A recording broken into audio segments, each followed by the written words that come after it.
What's up guys, I'm Dunmere, I'm a rank 1 Supervive player and I have almost 1,000 hours played already. So getting right into this video, I'm going to give you guys a myth guide and explain all the best items, powers, and level up order for the character. And just give you guys a full run through of all the different options and why I think you should pick what I'm recommending. Getting right into it with the items, Myth is a damage character, so she doesn't really have that much of a large build diversity, unfortunately. It's kind of a common trend with the damage-based characters in the game, but it's also partially caused by the fact that she just has these like two obscenely powerful items that she can use. So the build I'm recommending is the Amplifier and Turbo Booster and Meditation. Amplifier is an absolutely obscene version of the Tech Blade that gives you an additional 5% cooldown reduction for each consecutive use of an ability in a row. It stacks up to 10 times, and then if you use a different ability, it takes away all those those extra cooldown reduction stacks, and then starts anew on the extra ability. So you lose them, right? But this means that you can use something like her Rain of Arrows, this large oppressive AoE damage ability that you can cast across walls, do a bunch of AoE control and damage. She can get that knocked down to a 50% cooldown, just from the ability, with an additional 22% cooldown reduction from the actual item itself. Yeah, no, it's obscene. She can have full uptime. She can have constant uptime on this ability at 6 stacks of Amplifier. So Amplifier is an absolute must pick. Meditation allows her to not have a Mana Blade, effectively, while still being able to sit there and spam from range, because you can use your abilities while it's charging up, and it restores your mana really quickly for standing still. So that's a lot better than Soul Drain, which is pretty much not going to get like any use on the character. And Myth can already double jump up walls, so she doesn't need the change up power or the change up shoes. That's why they're in the lowest category. Turbo Booster is also something that's really useful on Myth. It gives an additional 50% movements or 50 movement speed that goes down over time, over 2 seconds, I believe. But you know, okay, gives her good dash. Sorry, I lost my train of thought. It gives her a good dash of movement speed with every single dash, and she has 2 charges on her dash that recharge at the same time, so she'll make a lot of good value out of that. It'll give her some extra escapability, more power to jump through walls of people, etc. For when the fights start to get a little bit hairy, or she wants to escape, right? And so this is what I recommend to be the best build. In terms of other options, you have, if you really feel like you're running out of mana, you're not able to like stand around enough, I would trade the Turbo Booster out for a Mind Blade. Mind Blade gives you extra mana for every enemy you hit with it, with an ability, while also restoring mana when you hit people, and then letting you stack up to an additional 100 mana from hitting people with it up to 10 times, right, in each time. That's really strong. In terms of other like niche tier items, you have Power User for Amplifier. If you really just don't want to do the Amplifier like cheese, Power User is just good. Interweaver gives you a little bit of extra damage. I wouldn't recommend that one.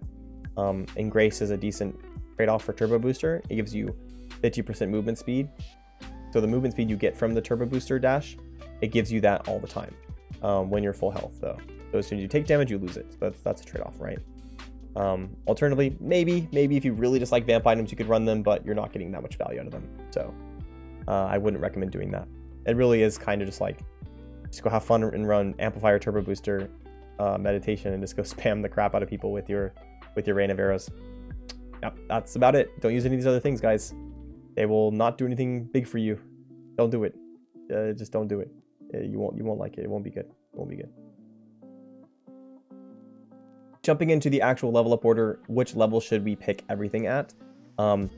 Again, I kind of going to repeat this like I do my other videos, but a lot of people will say they go for their damaging ability at level 1 to clear camps faster, and that is something you can do, but only if you know that there's no enemies nearby. And you can't always know that, and it's easy to get into bad habits. So I would recommend going for dash first, just so that you always have that available. You don't accidentally press your, you don't accidentally level up your attack when you need to have your mobility for a fight, or to an escape a fight, right? Because if you're fighting at level 1, you always want to have your dash on almost every character. It's just like, yeah, it's really important, especially in a battle royale where an option in fighting is not fighting. So yeah, right. Okay, anyway, that's why I recommend doing that one first. Then I recommend doing the Rain of Arrows. Rain of Arrows is just really, really powerful.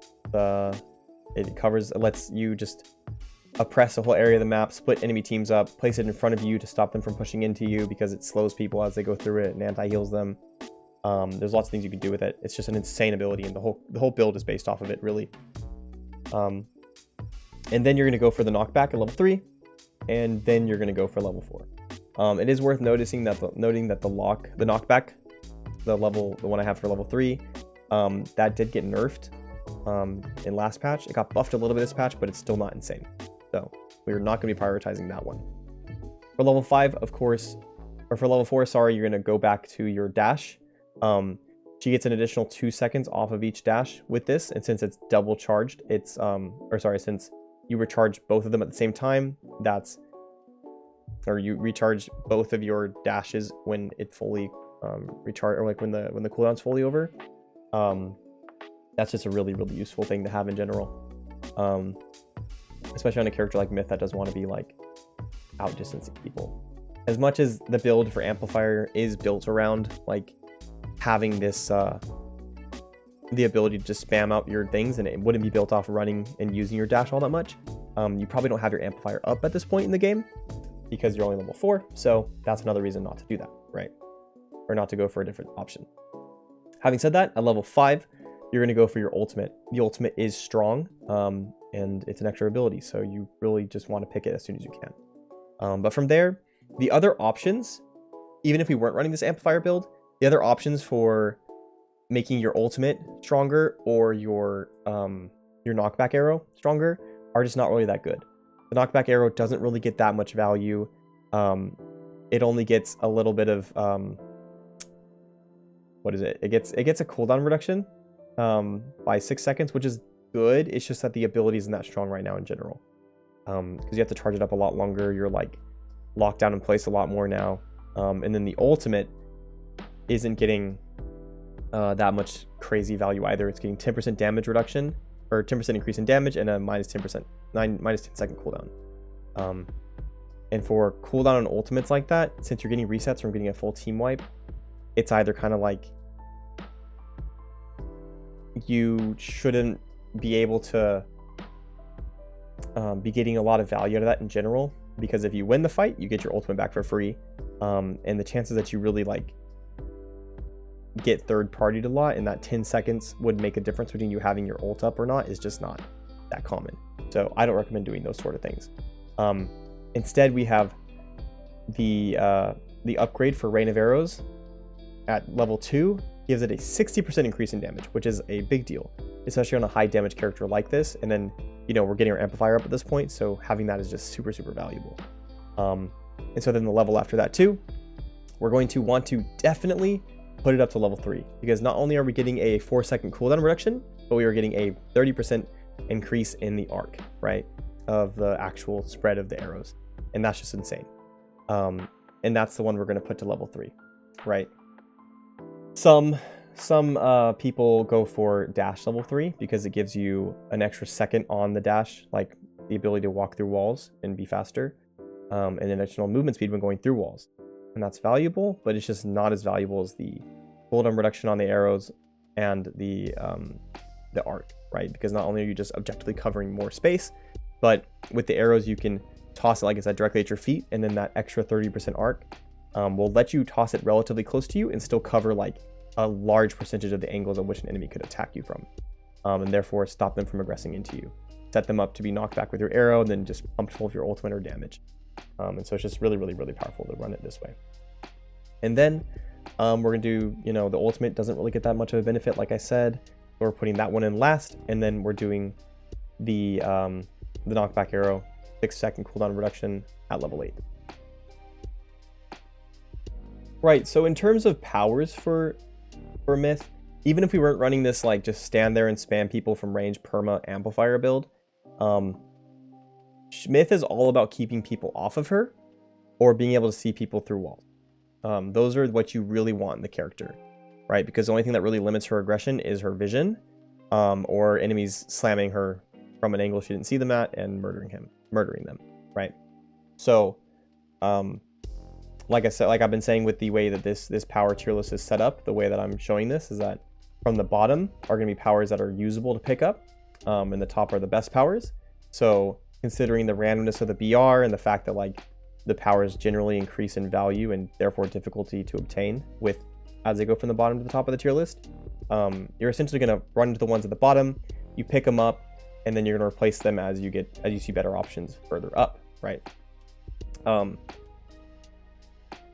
But they're also going to come in like certain categories, right? So you're looking for certain powers that'll give you vision, right? And you don't want to be keeping like multiple powers that are giving you vision, in the same way that you might not need 2 powers that are going to give you a lot of sustain when you could trade that out for one that gives you sustain, keeps people off you, while also one that gives you vision, right? So starting off with the vision ones, we have something like the Raven Spy here, or the Capture Ball. I actually should have put the Capture Ball higher, because the Capture Ball, the green one in the far right bottom, is just really useful for like a bunch of reasons. But that power or the one that's left are going to give you the ability to pop up vision, right? Tossing the Raven Spy onto a tree will give you a huge vision around you, so it's really useful to combo with either of the tree powers next to you, next to it, or using the Capture Ball to throw whatever you have captured, like a big boss or whatever, onto like an off angle, so it can give you vision around it physically, but also like proc and attack people when they flank right onto you. Those are really useful. And as a little note here, if you have Raven Spy and you have these like tree ones, you can use it and just toss out the trees and then place down the Raven Spy on it, because that's the Raven Spy needs trees to get its full value. So that's really, really useful. But from there, we have vision based, like our next vision, our most powerful one is this delicate vision goggles here at the top left. Those will give you the ability to see enemies through walls, and therefore you can just be this demon just tossing a rain of arrows on them nonstop forever and ever and ever. Pretty terrifying for them, and huge value for you. And you're not going to be taking damage in general, and your character is either like probably going to be like full HP or dead. So, just from like the design of the character and her low general HP. Meaning that you'll always have that ability to see people through walls activated, because it deactivates when you're below 100% HP, right? Yeah. So for the sustained powers, having something like these, she kind of gets a little bit of value to sustained powers, the healing based powers. For sustained powers as a whole, you have something like the health packs. It's a healing power, so she doesn't get a bunch of value out of it. Like I said, it's just a good thing in general to help teammates, but she's either full HP or dead a lot of the time. So you get some value out of it in case it doesn't quite happen like that. Like, I'm exaggerating a little bit.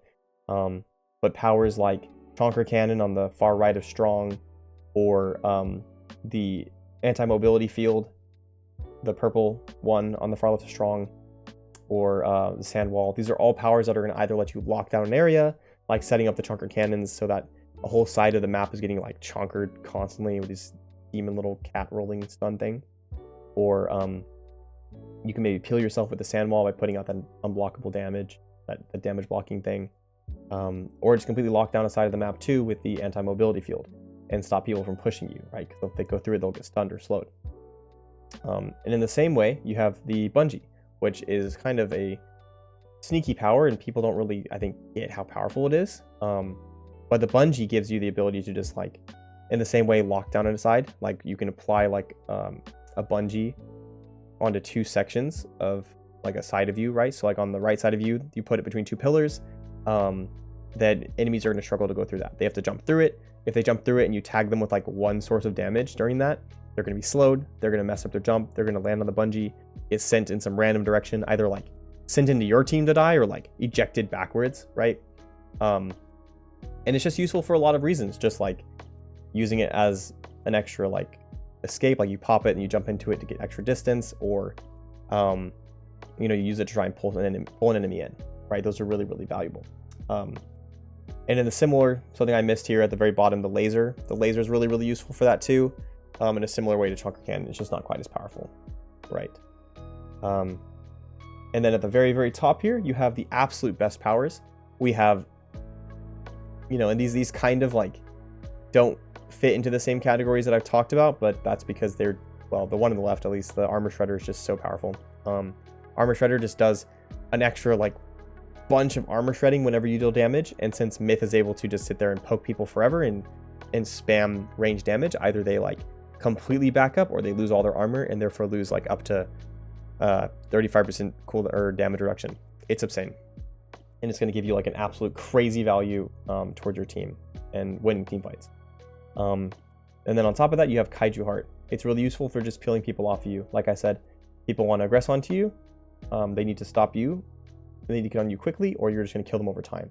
And having something like this to just knock enemies back off of you, and even knock attacks off of you, is extremely valuable on a character like Myth.